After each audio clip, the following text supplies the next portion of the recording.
Guys, and what's up? So today I went to view and test drive a Model 3 Tesla 2024 plate. I was totally taken aback by the vehicle in terms of its appearance, functionalities, capabilities, and price point.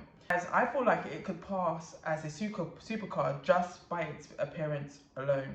I feel like a lot of the time people think that you might need a car for a few days in order to decide whether or not the car is a good fit for you. Well, I'm of the opinion that you do not have to have a car for a week. I don't feel like you don't have to have a car for a week for you to consider whether it's fit for purchase. I don't think that at all. I feel like usually your instincts tell you right off the bat whether or not that obviously is going to be the case. This is even before you start considering things like road tax, insurance, and affordability. So you're probably thinking, how much does the car cost?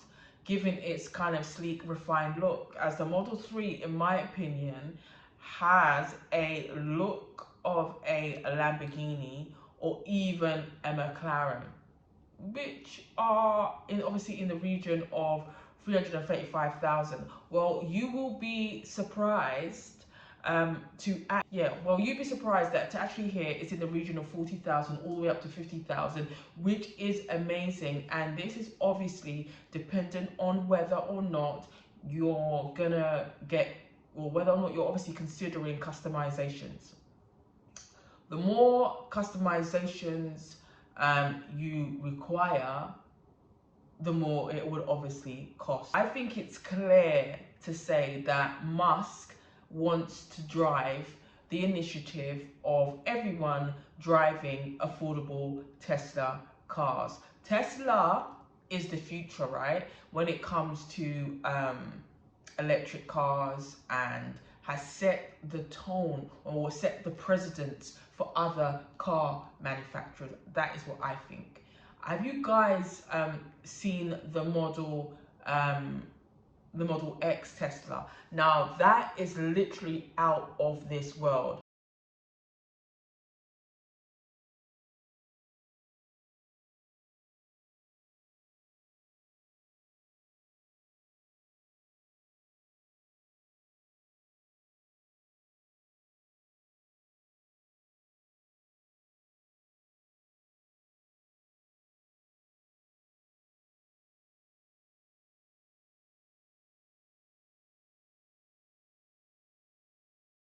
However, that would be for another video. Now, you're probably thinking, why am I comparing it to the Lamborghini or even McLaren, which are cars usually in the region of 350,000? Well, because if you look at the front of the Tesla, right, it has a sharp, similar look to it. The headlights to me give that sharpened exterior. Not only this, but the car is very sporty and just an all-round sleeker design. That's what I think. Now, before I obviously start talking to you about the inside of the car, I wanted to give you another example of why this car has a kind of distinct similarities to that of the McLaren and Lamborghini. Tesla has storage in the front bonnet, which is similar to the McLaren and Lamborghini, because obviously there's no engine in the front bonnet. I feel like the Tesla Model 3 also has storage in the back as well, which I think is pretty dope. I feel like the main things about the Tesla Model 3 is that it has loads, and I mean loads of tech that even amazed me for things I could not believe would be even possible. Do you know what I mean? Like, take a look. But in this particular one, I'm actually going to explain the settings for this particular car. So obviously you've got your pedals, you've got your charging, you've got your autopilot, and then essentially you've got all your list of your trips that you've done. What else? Right, so its specification is it has a 4 doors. It's a 4-door car, electric, automatic, panoramic roof, 2 storage compartments at the front and at the back.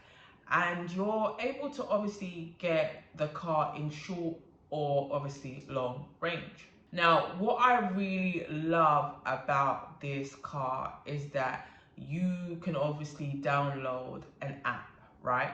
This can be downloaded from the App Store. This vehicle is amazing, believe me. Now, here are some of the things that you can actually do with a touch of a button on the vehicle. So say for example, it's a kind of cold winter morning, right?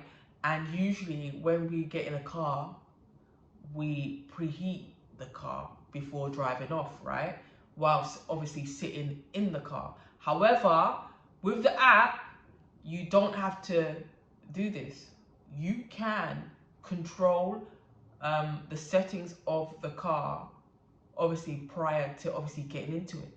Now, I only tested this being in obviously close proximity, so I would be unable to know whether or not it would actually be viable, something you could do if your car was obviously parked down the street as opposed to on your driveway. Obviously, I think if it's in your driveway, it's something that you can clearly do, as opposed to if it was just literally parked down the street from your house. Now, secondly, security is a big thing with people putting cameras into their car at additional cost. Well, this has already been thought of, as the car has 7 cameras, of which 6 are on the outside and I think 1's on the inside, all of which you can obviously watch from the comfort of your own home. I think this is not only convenient, right, if you are at home or in a location where you're slightly unsure of, but also this is obviously brilliant when you're obviously driving in the event of an incident. Now let's go into the car.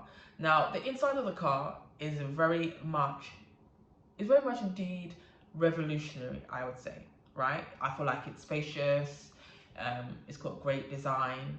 I think Tesla went all in when digitalizing everything and controlling everything from the monitor of the car, which is quite extraordinary, one would say.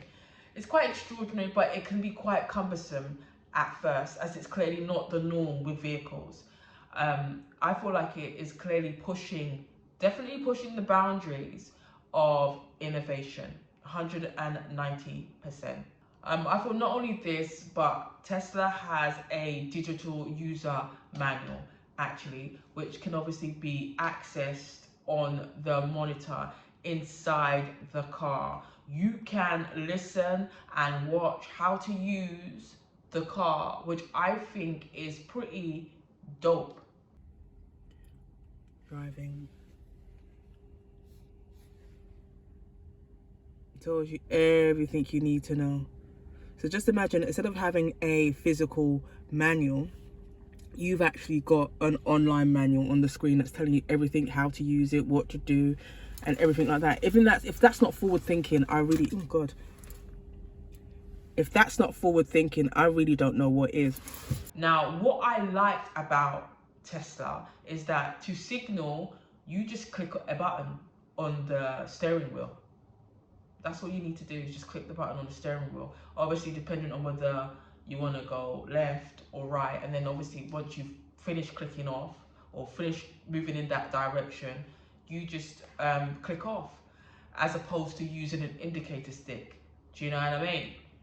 I feel like you can also adjust the position of the steering wheel, bringing it obviously closer to you or further away from you. On the side of the driver's seat, you can obviously adjust your position to the wheel, either coming closer or further away. This brings me onto the seatbelt on the driver's side. I feel like as by fastening your seatbelt, you are initiating the car that you're ready to drive. By removing your seatbelt, you're telling the car that you've come to a stop, and the car will automatically go into a parked position, and you won't no longer be in drive mode, and the car will look like it's appeared to have parked. Obviously you need to do the necessary things to make sure that that is the case on the monitor. But in order to obviously get back into drive mode, you need to put your seatbelt on, and here's where the magic happens. You slide the image of the car into drive mode, and the car is ready to go. Now, what I liked most, in all fairness, was the simple fact that everything could be done via the monitor. Now, the new Tesla 2024 model is like a welcome to the future, 190%. You're probably thinking, why am I saying welcome to the future? Well, because with the monitor, you are able to do the following things: reverse, park the car into drive, as well as many other things with a touch of a button. Do you know what I mean? This already sets it apart from other cars. For me, the Tesla is like a future Apple store, but it is drivable. You can literally put the car into drive with one touch of a button.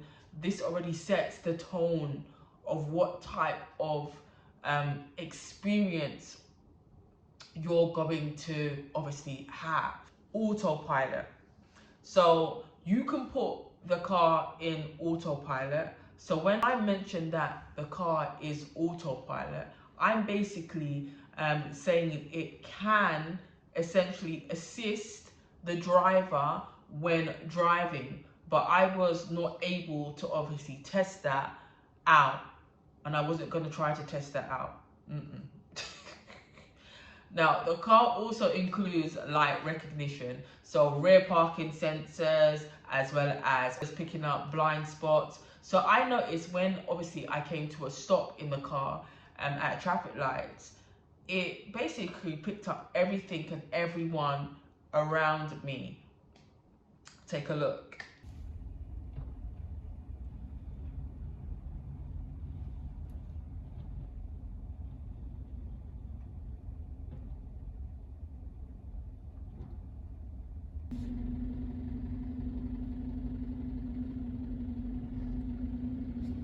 Now, whilst driving the car, it was a smooth and kind of carefree drive. From the outside, the car gives off the impression, right, that it's not even big inside.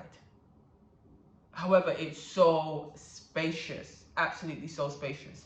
Now, Tesla's vehicles have a standard range and a long range, essentially meaning a standard has one battery and a long range has a dual motor.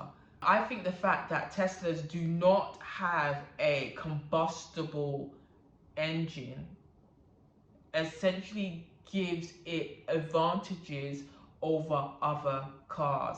I say this because areas which are prone to kind of heavy torrential rain, the Tesla could be deemed, I feel like, as a submarine on wheels because it doesn't have a combustible engine. That's just my opinion. And obviously if you have a combustible engine, you need fuel to move the car. But obviously if you've got electric, you don't necessarily need that.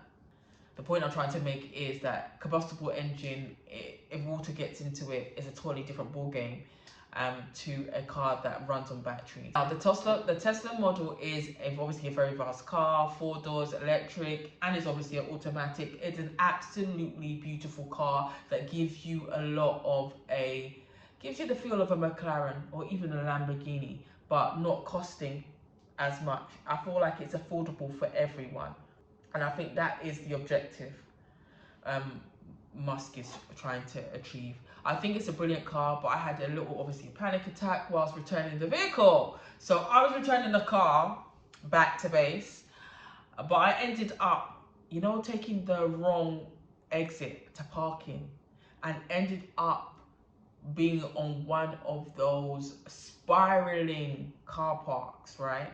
That seem to go higher and higher after each turn. You never believe what I did. I had to stop the car. I was like, no, I can't move. I don't want to move. I can't drive no more. And bearing in mind, there was a train of people behind me, and they were like, what is she doing? And I was like, I was thinking to myself, I ain't moving, because when is this spiral going to stop? Because this is just too much. But anyway, I managed to get through it though, and ended up being guided to the correct parking spot. Now, another thing to mention is charging the vehicle. Whilst obviously charging the vehicle may not cost as much as say petrol or diesel, it takes a longer to obviously charge. I feel like the beauty with the car is that you can charge your car at home, which would obviously be cheaper. But again, I think the cost of a charge is all really dependent on where you are obviously going and how many miles you're obviously going to be doing. Let me know your thoughts in the comments. Peace out, take care, bye.